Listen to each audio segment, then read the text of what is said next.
Olá, meus amigos, minhas amigas, eu sou o professor Lac, com muito prazer, muita satisfação, estou aqui para ministrar mais uma super aula para vocês.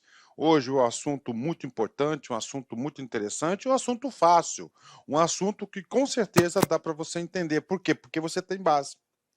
Hoje o nosso assunto é emenda à Constituição. Quem emenda, emenda alguma coisa em algum lugar, né? Ou seja, nós temos aqui, né? Eu vou passar o slide aqui que fica melhor, né? Então, o que acontece? Nós temos, né? Nós temos aqui, né? A pirâmide de Kelsen, né? Na pirâmide de Kelsen, nós temos no topo, que é a Constituição da República Federativa do Brasil. Tá aqui, ó. República Federativa do Brasil, ou seja, a nossa Constituição. Esta Constituição, ela pode ser alterada? Pode ser alterada. Apesar da nossa Constituição ser classificada como uma Constituição rígida, ela aceita mutações, ela aceita alterações. E um dos instrumentos possíveis para alterar a Constituição é a emenda constitucional. Essa emenda constitucional devidamente prevista no artigo 60 da Constituição. Ok, vamos lá. Um breve conceito aqui. Vamos lá. Constituição da República Federativa do Brasil. A emenda constitucional são frutos do trabalho do poder constituinte derivado reformador. Então, olha só, aqui a reforma, a Constituição. Então, a emenda vai ser, ó, poder, vou escrever certinho aqui, ó, poder constituinte, ó, derivado,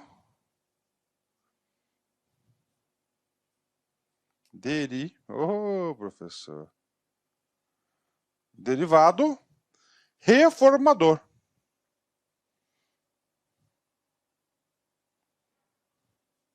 Ó, reformador. No caso aqui, o surgimento das emendas constitucionais. Poder constituinte. Professor, derivado. Derivado porque deriva da Constituição. E essa Constituição aqui? Essa Constituição aqui, ela foi oriunda pelo poder constituinte, ó, supremo, chamado de originário. Né?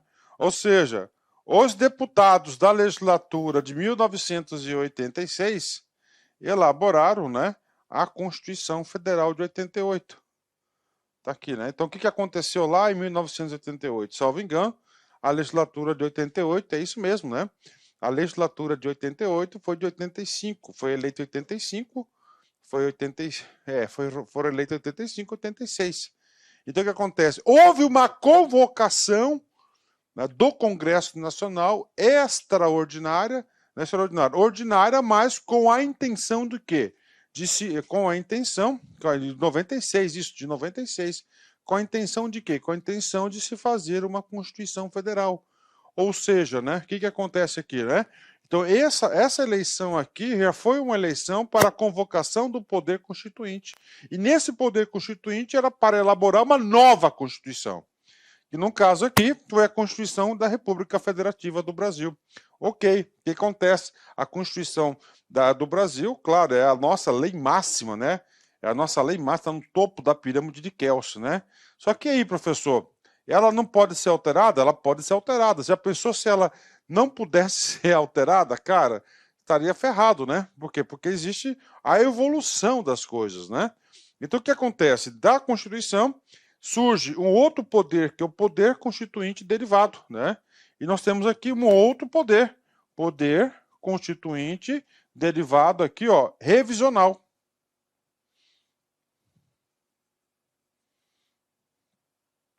Ou seja, o poder constituinte do poder de revisão, das emendas revisionais. Tem outro poder? Tem outro poder que decorre da Constituição. Poder constituinte decorrente. Qual que é esse poder constituinte decorrente, professor? É aquele poder na qual autoriza os estados, por exemplo, né, a produção das suas constituições estaduais. Ó. Constituições estaduais. É o poder constituinte decorrente. Pronto, tá aí, né? De novo, ó, né? Por quê? Porque essa alteração necessita de quê? Necessita aí a Constituição necessita ser aperfeiçoada ao longo do tempo. Então, por isso que nós temos aí essa questão aqui do poder constituinte derivado reformador, né? Derivado que decorre do poder constituinte, da Constituição, do originário. Tudo começou aqui, né? E esse poder constituinte de emenda, quais são os efeitos dele? Até quais são os limites dele, né? Quais são os limites? Nós temos aqui, ó, lá pode, ó, poder constituinte originário, tá aqui, ó, por meio do qual altera o trabalho do poder constituinte originário, que foi essa Constituição. Beleza, né? Aqui podemos acrescentar dispositivos, modificar os dispositivos atuais, ok? Ou suprimir, né? Dispositivos, né? Revogar dispositivos da própria Constituição. Então, esses são os poderes da emenda constitucional, né? É claro que essa emenda constitucional ela vai passar por quê? Por diversas limitações. Por que limitações? Porque no Brasil nós adotamos o quê? Uma Constituição rígida, né? Ela pode ser alterada? Pode ser alterada, só que para alterar essa Constituição, há necessidade de quê? Há necessidade, tá certo, de um procedimento bastante rígido e com várias limitações, inclusive de matérias, ou seja, de conteúdo que não pode ser aprovado pela emenda, né? Então vamos lá, emenda à Constituição. Vamos lá, primeira coisa, importante, você tem que saber disso, a emenda à Constituição diz respeito ao poder reformador de alterar a própria Constituição. Poder reformador de alterar a própria Constituição. Ela tem natureza monogenética, produz outras normas, né? A gente vai explicar essa monogenética no final da aula, pode produzir outras normas, né? E como já expliquei anteriormente, eu vou só dar uma reforçada agora, quais são os meios possíveis, né, que nós temos de alterar a Constituição? Primeiro, a revisão. O que é a revisão, professor? Revisão constitucional.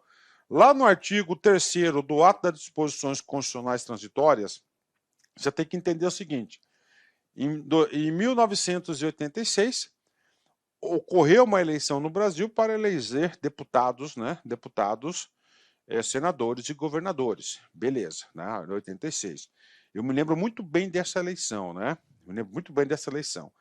E essa eleição, eu lembro muito bem, a convocação é o seguinte, era convocação do povo para escolher seus representantes para a produção da nova Carta Magna, a nossa Constituição Federal. Bingo, beleza, tá aí, né? Aí o que acontece? Lá no dia 3 de outubro de 1988, né, o presidente do Congresso Nacional, o quê? Promulgou a Constituição Federal. Promulgou a Constituição Federal e lá no artigo 3º do Ato das Disposições Constitucionais já trouxe a previsibilidade do quê? De efetuar uma revisão à Constituição.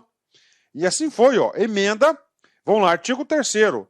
A revisão constitucional será realizada após 5 anos contados à promulgação da Constituição, pelo voto da maioria absoluta dos seus membros do Congresso Nacional em sessão unicameral, ou seja, uma sessão conjunta, né? Então, o que acontece o poder revisional? Então, a própria Constituição trouxe a previsão seguinte, olha, a gente não vai acertar tudo, então já vamos deixar marcado uma revisão da própria Constituição.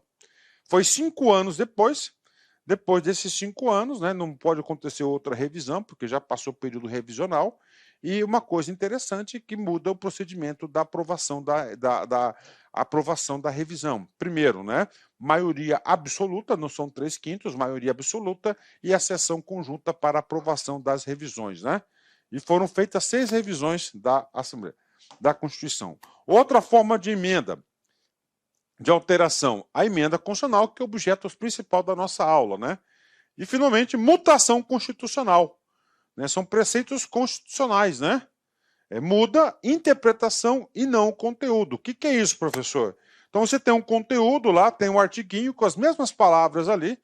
Isso aqui é muito, principalmente lá do artigo 5º, que há muito entendimento aí da mutação constitucional, onde o Poder Judiciário, através do nosso Supremo Tribunal Federal, muda o entendimento do conteúdo, dos efeitos daquele artigo. Muda os efeitos daquele artigo. Então é mutação constitucional. Para prova de concurso, para você acertar, para você ficar competitivo, revisão, emenda e mutação constitucional são as formas de alteração da Constituição Federal. Bingo, né? Fechou. O que mais, né? Vamos lá, né? E agora, gente, nós teremos o quê? Uma Constituição rígida, não é isso?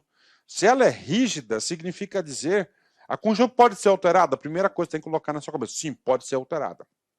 Ela pode ser alterada, tá? Ela pode ser alterada, mas ela vai ser alterada com várias limitações. Primeira, limitação formal. O que é uma limitação formal? É quanto à forma que se faz a emenda, né? E essa limitação formal, nós temos o primeiro tópico, que é a iniciativa, ou seja, não é qualquer pessoa que pode propor uma PEC. O que é PEC? Projeto de emenda à Constituição. Tá? Então, é um grupo seleto de apenas 3 ou 4 pessoas aí que podem propor, um conjunto de pessoas que podem propor a iniciativa de alteração do texto constitucional. Ela tem todo um rito especial de discussão e aprovação. Ela é promulgada, promulgação dupla que ela tem, e a proposta é rejeitada ou prejudicada também. Ela foi rejeitada a emenda, então não poderá voltar na mesma sessão legislativa. Então tem 4 grandes limitações, né? Primeira limitação, que campeã que cai mais em concurso, é quanto que é a iniciativa. Quem que é a iniciativa? É quem elabora, quem encaminha o projeto de emenda à Constituição, um documento. Quem pode fazer aquele documento? É um grupo seleto. Quais são? Primeiro, do próprio Congresso Nacional. Então, 1/3, no mínimo, dos membros, né, da Câmara dos Deputados ou do Senado Federal. Então, quem pode, 1/3 aí, no mínimo, né, dos membros do Congresso, né, os membros da Câmara dos Deputados, o Senado pode fazer a propositura. Outro, presidente da República. Então, o presidente da República pode propor aí, tá? Pode propor projetos de emenda à Constituição. E, finalmente, mais da metade das assembleias legislativas das unidades da federação. Né? Cada unidade da federação tem sua assembleia. Então, mais da metade, né? Manifestando-se cada uma delas pela maioria relativa dos seus membros, né? A maioria relativa dos seus membros, ou seja, aquela maioria simples dos seus membros, né? Então, essa aí é a terceira forma. Essa terceira forma, eu desconheço aí qualquer projeto de emenda à Constituição que teve esse foro, porque teria que ter uma articulação nacional, né, cara? Mais da metade das assembleias legislativas, né? Então, deveria ser o quê? Uma coisa nacional, né? Então, essas aqui são as limitações. Primeira, de iniciativa. Segunda limitação importante, né? Discussão e aprovação. Tem o quê? Todo um rito diferenciado. Por quê? Porque é uma emenda à Constituição. Então, a proposta será discutida e votada em cada casa do Congresso Nacional, Câmara dos Deputados e Senado Federal. 2 turnos em cada casa, 2 turnos, considerando-se aprovada se obtiverem ambos. Né? Ambos, são 4 votações, né? E 3/5 dos votos dos respectivos membros, né? 3/5 dos votos dos respectivos membros.